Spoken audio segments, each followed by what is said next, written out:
Hey everyone, welcome back to my latest baby trapping video. If you guys like these videos, hit the thumbs up, think about subscribing. I also got to tell you guys about the 708 million mite account giveaway. Again, there will be codes throughout this video and in the next two videos. The last video will be posted Thursday at 10 a.m. Pacific time, so don't miss that one. That will be the last codes, and then the giveaway will be on Friday at 10 a.m. Pacific time. That is July 9th. That will be my time, so if you guys are wondering, don't miss that one. Anyways, so let's get into the video today. Again, this will be Brandon's baby trap. So his baby trap, it will be about 32 million mite in the first video, a reverse clip, and then he'll jump up to about 50 million in the next two clips. So keep an eye out for that. Again, we are just showcasing how to bait an attack at the start here. So this is just how you do it as a baby trap. You go into a hive, or you try to find a hive with some high mite people and some really low mite people. You pour into the hive with the low mite people and start stealing all their leaders. So once you have their leaders, the bigger guys will see that and be like, oh, who's the C16 stealing all our baby C16 leaders and stuff like that? I better go solo him. And that's how you bait the attacks with baby traps. It's much easier than bigger traps because you can go into Fury, you can go and attack people, hit people, steal people's leaders that way. Usually this is like newer kingdoms. It doesn't really work in bigger kingdoms. It's actually pretty easy to get people to hit you in bigger kingdoms because you're 30 million mite and they'll just go hit you and burn you. So this only really works in small kingdoms. Obviously, you pour into a hive like this, you look around, you like, oh, there's a brown castle there. It's much harder to get the purple castle's leaders because your attack is so tiny. You have a 68,000 March cap at C16, so actually attacking people who have tier 3 and stuff is quite difficult because you only have tier 2. Code 17, his Patreon can have higher stats and it can work, but they can't have too many troops, so you start losing way too many troops when you're attacking people. So you're looking for guys like this, maybe like 60k troops. Maybe they just forgot to basically shelter a leader and they just have their leader out. So you want to steal a couple of those. If you get a purple castle, that's even better because those ones don't just walk back after 8 hours. You can keep those ones. So this is what you're kind of looking to do. So look around the hive, scout everyone, see who has the leader out, steal their leaders, and then one of the bigger guys in their guild is going to come try and hit you. So that happens all the time, but also make sure there's bigger guys in the guild because if there isn't, then you're probably not going to get hit. So make sure you look at their what's called mite list there. If there's some you also got to make sure that you can actually take the hit from the bigger guys too. So make sure you're like going through the list that you're actually going to get hit, or there's people that can hit you and all that. So anyways, we're going to start off with an attack here. The first guy is going in 200k. I think he has his leader in there. Again, you don't really know what they're sending at you as a baby trap, just because your watchtower is not quite good enough to tell you. But yes, he did get there. 167k dead. There was some tier 4 in that one as well. And another guy is coming in with his leader as well. I think this guy's a little bit smaller, doesn't have tier 4. I believe it's just all tier 3, yeah. But this guy also didn't have any beds, so he lost 151k. So both of them did not have quite enough beds to actually attack you. That happens a lot, actually, in these times. They don't expect their march to get zeroed like this, so they don't have enough beds to actually hit you with. So they end up losing more troops than they would have if they actually had enough beds. Because obviously, the guy only had like 50k beds. So this guy's coming in for a follow-up attack. He's trying to free his leader. Again, a lot of them don't realize that the follow-up attack without the leader is going to do less damage than their first attack.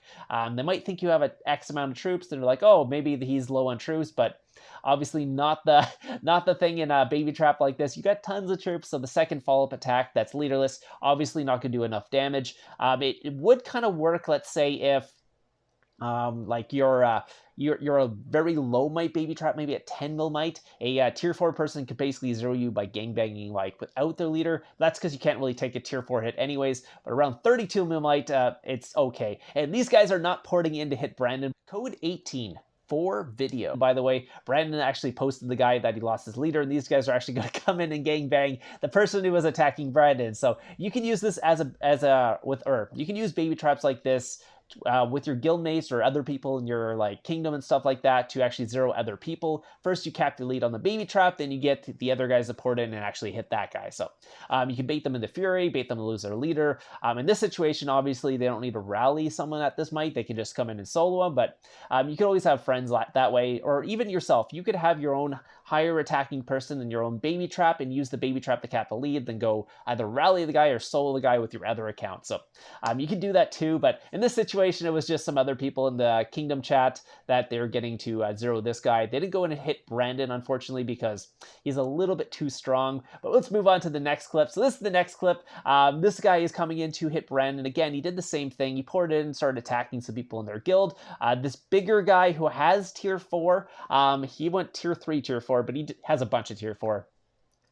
Came in and decided to hit Brandon. At this point, Brandon is pretty safe from all attacks, unless the guy actually had like a proper like 700 blast or something like that. Because Brandon's sitting around like 50 million might right now, has a ton of troops. So these attacks are basically nothing to him. At this point, Brendan doesn't even have to worry about having his leader, because I'm pretty sure he can take these guys with his leader, especially if the guy is leaderless. So what Brendan's going to do now is actually go and attack someone while he has his leader and try and get a follow-up attack. The guy's already down to 241 mil after the first hit, but he will be dropping quite a bit more because he decides to go in for a couple more attacks because Brendan decides to go for an attack on one of his guildmates. So as Brendan is attacking one of his guildmates, he decides to go into a follow-up attack. So here's Brandon going in. Brandon is sending his leader away now. Something I wouldn't do, but it's actually might be okay in the kingdom he is at because there's not too many good attackers, and even if they caught him without his leader, he should be okay because he's at like 53 million might. He's quite a big baby trap at this point.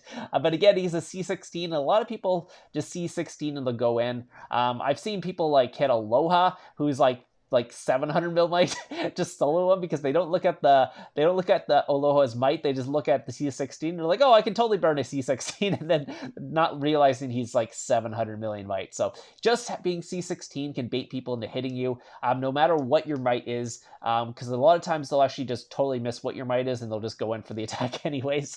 But in this situation, Brandon is just going in for a solo attack on someone. This guy actually started code 19 submissions. Started to rally on him, but the rally wasn't going to work because his guildmates were definitely not going to be joining any rally in this situation because, first off, I don't even think they're online. And secondly, yeah, the guy's leaderless, so they'll be joining a leaderless rally. So the guy is going in for a follow-up attack. Again, Brandon doesn't have his leader. His leader is attacking that little castle down there. And this guy decided to take the opportunity to try and catch him without his troops in. And it obviously didn't do much because Brandon had, 11 million troops at this point. So not too much damage, about 40k damage. Yeah, so I mean, if you're around like 30 million, you might want to be a little more cautious with sending your leader out.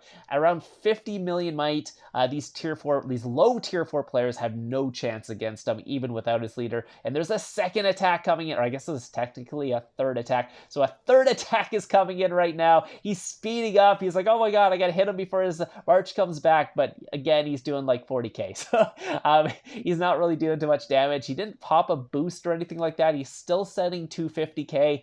That one he didn't even heal. So that was all tier 4, all reds, and do not send that much siege in attack, by the way. If you guys are attacking anyone, don't send 40k siege in attack.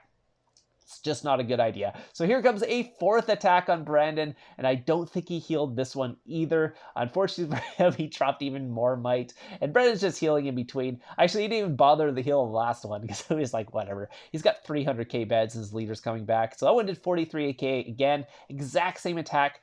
40k tier 4 siege in there. Way too much. If you're going to be sending that much siege, send like 5k or something like that if you're worried about that, because 40k is just useless at that point. Usually the person's siege isn't taking out your siege with that much, or it's even at 5k won't be, so 5k would be enough. Don't send 40k. The guy is down to 214 million. He's dropped like 50 million might from trying to solo Brandon here. A lot of red tier 4s because he decided not to heal in between his attacks. So anyways, this is going to be the last clip. That was the last one in that one. He decided not to go in for a fifth attack. He probably lost all his tier 4 anyways, so probably didn't have enough to go in anyways. So this guy's going to be coming in. Let's see who it is. Again, Brandon's doing the same thing. He's just attacking people. trying to steal some leaders. Code 20, add me on, attacking a hive, trying to bait them into hitting them. And this guy actually follows on YouTube. So shout out to that guy for following on YouTube. Again, Brendan has a YouTube, but I'm not sure if he actually posts like he doesn't post like actual videos. He posts like clips so that I can use it. If you guys want me to link his YouTube, I can. But again, they're not like full of videos. There's no talking or music in any of them. They're just clips that he sends to me. So again, you want to see all his clips, they're on my channel. So anyways, this guy's going to be coming in 200k. The watchtower says 200k, so it could be anywhere between 200 and 300k. You don't really know. But in this situation, it was only 200k, so see what he's sending. He was around 108 million before the hit, dropped about 5 million might. Again, this guy only had 46k beds, so he ended up losing a ton of ton of reds there. Some of that was tier 4 as well. So he tried to shield his tier 4 with tier 3, but didn't have enough beds anyways, so he just ended up losing the tier 4 anyways. So 153k reds on there. Yeah, so if you're going to be attacking someone, at least make sure you have enough to actually carry the ones that you're attacking with. So anyways, hope you guys enjoyed this. Hope you guys found all the little snippets and clips of the codes in this video. If you didn't, go back and check. I do post them in just throughout the video, so you got to watch the whole video to find them out. They're about 2 seconds long, so if you're watching the video, you won't miss them, but if you're just trying to find the codes, it's very hard because they're so short. So anyways, if you guys want to get the last codes, there'll be 2 more videos after this one, so keep an eye out for them. If you guys haven't checked out my Patreon, check it out. Anyways, I hope you guys enjoyed this, and I'll see you guys in the next one.